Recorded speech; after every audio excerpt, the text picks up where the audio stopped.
what I'm going to take away is a reminder that beneath the struggles of United Methodist Native American ministries, there's always a deep stream of the historic trauma that continues to damage relationships between the church and Native peoples. And so addressing that trauma with ministries and conversations that can be healing is core, is central to the gospel work of bringing people to fullness of life.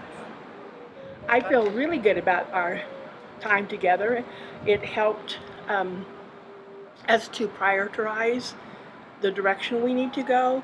It helped us to relook at some of the things that we had already been looking at, but now we feel better because we now have the bishops' support and their collaboration together to keep talking. I'm taking away from this experience some new commitment to begin to learn more about ways in which we can be in ministry to the Navajo Nation and the Navajo people. But we need to be prepared to not only be mindful of the historic Four Corners Native American ministry, but there are other places where Navajo ministry may be taking place in our conferences, and we haven't been mindful of it or aware of it. And I think it has implications for how we approach Native American ministry, beginning with how do we approach Navajo ministry. And I think that's an exciting thing for us to discover about ourselves. And it was just really wonderful to have bishops here and leaders of the conferences here to hear what the life of living on the Navajo reservation is, the Dene reservation, and for them to see it themselves and to say that they're in partnership rather than a ministry for, but it's now a ministry with. And we really had a good time, and I think the leadership of the Four Corners board have a vision that's workable. It has some strong effects not only for the Native community, but also for the United Methodist Church. And so I'm just really happy. As I was hearing, I was rejoicing to know that the gospel of Jesus Christ is going to be shared with Native people, the Dene people, in a way that they hear it from their culture and their traditions and their values. I and other bishops and people from the area got to join together to hear stories of the Navajo Nation and especially ministry that's happening here.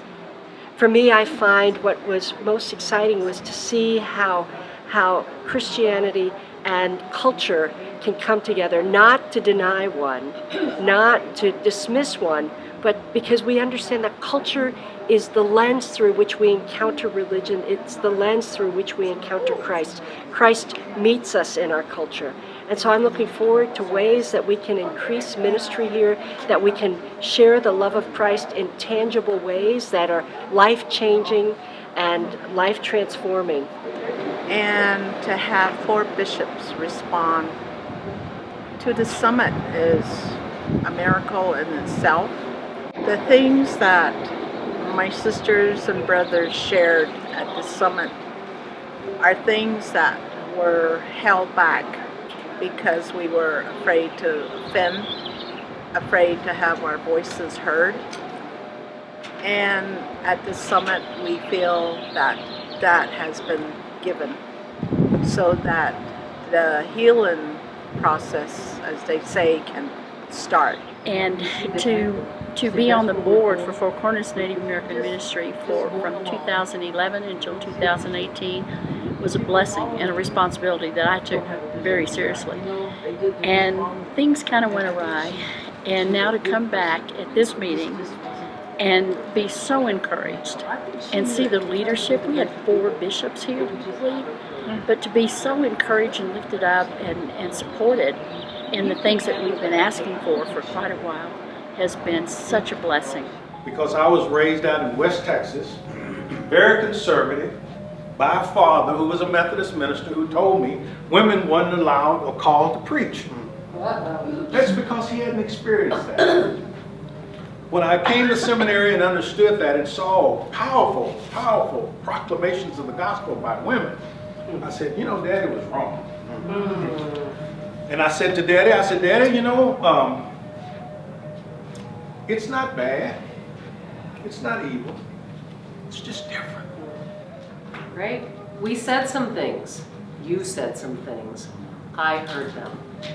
The fact that there are 4 bishops here and that Randall even convened this conversation with the help of the Four Corners Ministry says that a new day is coming, right?